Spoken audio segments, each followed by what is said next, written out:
Dear friends, इसके पहले video हम लोगों ने देखा कि माई ग्रेटेस्ट ओलंपिक प्राइज जो जेसी ओवेंस के द्वारा लिखा गया है, किस तरीके से जेसी ओवेंस मूल रूप से जो एक अमेरिकन निग्रो था, वो जो है 1936 में जिस समय बर्लिन में ओलंपिक खेल हो रहे थे, आयोजन किया जा रहा था, वो वहाँ जा रहा था। अब हम लोग इसी क्रम में अभी देखेंगे कि किस प्रकार से ये लाइन लिखी गई है, क्या अनुभव व्यक्त किया गया, कौन सा अनुभव जेसी ओवेंस को मिला जिसके कारण उसने इस लेसन को लिखा। माई ग्रेटेस्ट ओलंपिक प्राइज है क्या चीज़, इसके विषय हम लोग पहले भी चर्चा किए हैं, लेकिन अब हम लोग बुक के माध्यम से बेटा इसको देखेंगे क्या लिखा गया है। It was the summer of 1936, 1936 के गर्मियों का समय था। अर्थात ये कहानी या ये घटना उस समय की है। सन तो था 1936, लेकिन मौसम था गर्मियों का।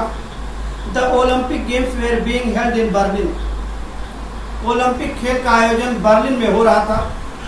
Because Adolf Hitler childishly insisted that his performance were members of a master race, क्योंकि एडॉल्फ हिटलर यानी जो हिटलर था, वो बड़े ही बचकाने तरीके से अपने खिलाड़ियों को समझता था कि वो सुपीरियर रेस यानी मास्टर रेस के हैं, यानी श्रेष्ठ जाति का वो मानता था बहुत। लेकिन ये उसका बचकाना तरीका था, सिस्टम था।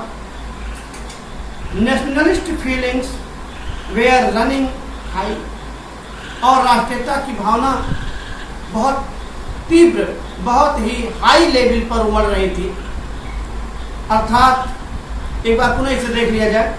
It was the summer of 1936, 1936 की गर्मियों का समय था। The Olympic games were being held in Berlin, Berlin में ओलंपिक खेल का आयोजन किया जा रहा था।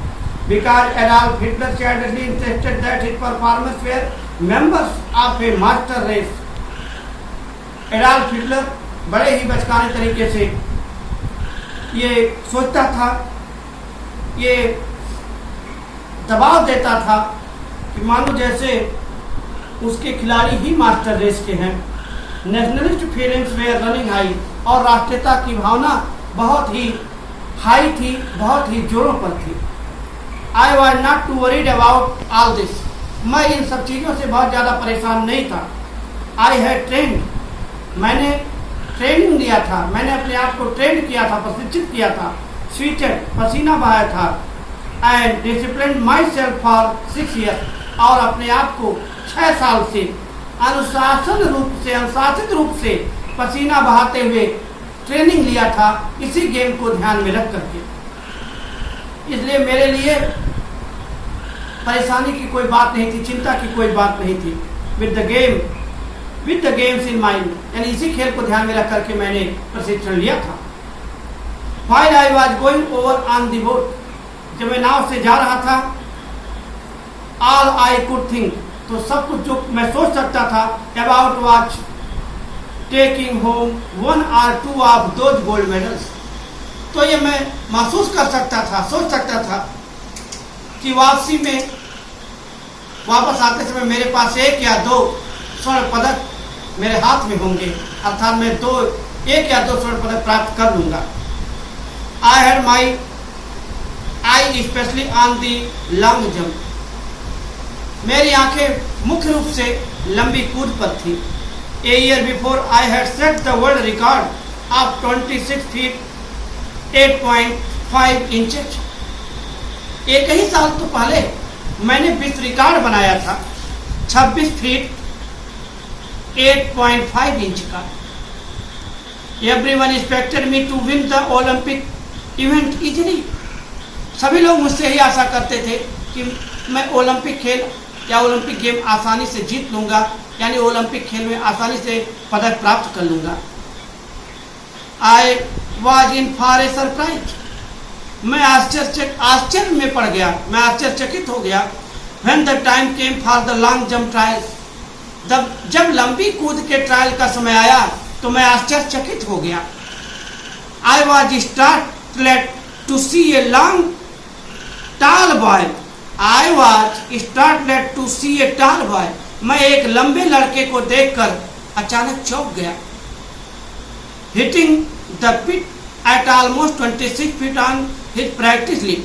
जो 26 फीट की कूद तो बहुत ही आसानी से प्रैक्टिस में ही लगा लिया, यानी प्रैक्टिस के समय ही 26 फीट वो कूद गया. He happened to be a German named Luzlan. वह जर्मन था, जर्मनी का था, नाम लुजलांग था. I was told, मुझे बताया गया that Hitler had kept him hidden away, कि हिटलर ने उसे छुपा कर रखा था. Evidently hoping he would win the jump. अब यह स्पष्ट हो गया था, आशा किया जा सकता था कि वह इस कूद को आसानी से जीत लेगा. I thought, मैंने सोचा, if लुजलांग win, कि अगर लुजलांग जीतता है, it would add some new support to Nazi Aryan superiority theory. यानी यदि लुजलांग इस खेल में पदक प्राप्त करता है, जीत लेता है, तो इससे जो नाजी यूथ मूवमेंट है, यानी जो ये जो आपको मैं बताना चाहूँगा कि नाजी यानी हिटलर की जर्मन नेशनलिस्ट सोशलिस्ट पार्टी थी, यानी members of Hitler's German national socialist party. Hitler की जर्मन नेशनल सोशलिस्ट पार्टी जो थी उसको बल मिलेगा, ऐसा जो है मैं सोच रहा था. लेकिन ये तब होता जब जब लुजलांग उस खेल को जीत पाता. I was told that Hitler had, तो इस प्रकार से आफ्टर ऑल, इन सब के बावजूद, I am a Negro, मैं तो एक निग्रो हूँ, निग्रो जात का हूँ. ये लिटिल एंग्री एट हिटलर्स वे, इस पर मुझे हिटलर के इस विचारधारा पर, इस तरीके पर मुझे कुछ नाराजगी हुई. I determined to go out there, मैंने निश्चय किया कि मैं वहां जाऊं and really so der Fuhrer को, यानी हिटलर को मैं बता दूं, and his master race who was superior and who was not, कि उसकी जो ये थिंकिंग है, मास्टर रेस की जो थियरी है, वो सुपीरियर है या नहीं, कौन सुपीरियर है, कौन नहीं है, कौन श्रेष्ठ जात का है, कौन नहीं है, कौन श्रेष्ठ खिलाड़ी है, कौन नहीं है. मेरे अंदर एक बड़ा क्रोध आया और उसी क्रोध के साथ मेरे अंदर इच्छा हुई कि मैं उन्हें बता दूं. An angry athlete is an athlete who will make mistakes. एक नाराज, एक क्रोधित खिलाड़ी ऐसा खिलाड़ी होता है जो हमेशा मिस्टेक करेगा. जब आप क्रोध में रहेंगे तो निश्चित ही आपसे कुछ मिस्टेक हो जाएगा. As any coach will teach you, ऐसा कोई भी कोच यानी जो प्रशिक्षक होते हैं वो बताते हैं, जरूर आपको बताएंगे कि कभी क्रोध में खेल या गेम नहीं खेला जाता है. आई वॉज नो एक्सेप्शन, मैं इसका अपवाद नहीं था. On the first of my 3 qualifying jump, 3 qualifying जंपों में से, यानी पहले जंप में, I leave from several inches beyond the take off board for no jump, मैं उस जगह से कई इंच पीछे से कूदा जहां नो जंप का बोर्ड था, यानी वहां से नहीं कूदना था, मैं उसके भी कई इंच पीछे से कूद गया. ऑन द सेकंड, कारण क्या था, क्योंकि उस समय क्रोध में था और क्रोध में मिस्टेक होने के चांसेस ज़्यादा होते हैं. ऑन द सेकंड जंप, जब मैं दूसरी बार कूदा, आई वॉज इवन वर्स, तो मैंने और भी मिस्टेक कर दिया, मुझसे और गलती हो गई. Did I come 3000 miles for this, क्या मैं 3000 मील दूरी से इसी के लिए आया हूँ. आई थॉट बिटरली, मैं बहुत ही तीखे रूप से, बहुत ही कड़वे तरीके से, बहुत ही दुखद रूप से मैंने अपने मन में सोचा. To fail in the trials, केवल फेल होने के लिए, असफल होने के लिए, and make a fool of myself, और अपने आप को असफल होकर के मूर्ख साबित करने के लिए क्या मैं 3000 मील से यहाँ आया हूँ. जो केवल ट्रायल में क्वालिफाई कर पावे। ऐसे भाव जेसी वेल्स के मन में आने लगे। वो बहुत दुखी हो गया। Walking a few yards from the pit, उस जगह से मैं कुछ गज दूर चला गया, टहलते हुए थोड़ा वहां से दूर चला गया, कुछ गज दूर गया। आई किक डिस्गस्टली एट द ग्राउंड, मैं बहुत घृणापूर्वक अपने पैर को जमीन पर पटकता था। Suddenly I felt A hand on my shoulder, अचानक मुझे मेरे कंधे पर एक हाथ महसूस हुआ। आई टर्न टू लुक, मैं देखने के लिए पीछे मुड़ा। Into the friendly blue eyes, वही मित्रवत तरीके से नीली आंख of tall German long jumper, वही लंबी कूद वाला जर्मनी का जो व्यक्ति था अर्थात लूज लॉन्ग, उसी का हाथ मेरे कंधे पर था, वो मेरे पीछे। He had easily qualified for the finals on his first attempt. वह फाइनल के लिए अपने पहले प्रयास में ही सफलता प्राप्त कर लिया था। He offered me a firm handshake. वह मुझसे बहुत तेजी से यानी बहुत ही अच्छे तरीके से हाथ मिलाने के लिए अपना हाथ आगे बढ़ाया। Jesse Owens, I am Luz Long, उसने कहा जेसी वेल्स मैं लूज लॉन्ग हूँ। I don't think we have met, हम लोग तो ये नहीं जानते हैं कि हम लोग पहले भी, हम लोग सोचना भी नहीं है कि हम लोग पहले मिल चुके हैं, कभी मिले हैं। ही स्पोक इंग्लिश वेल, वह इंग्लिश बहुत अच्छी तरीके से बोलता था।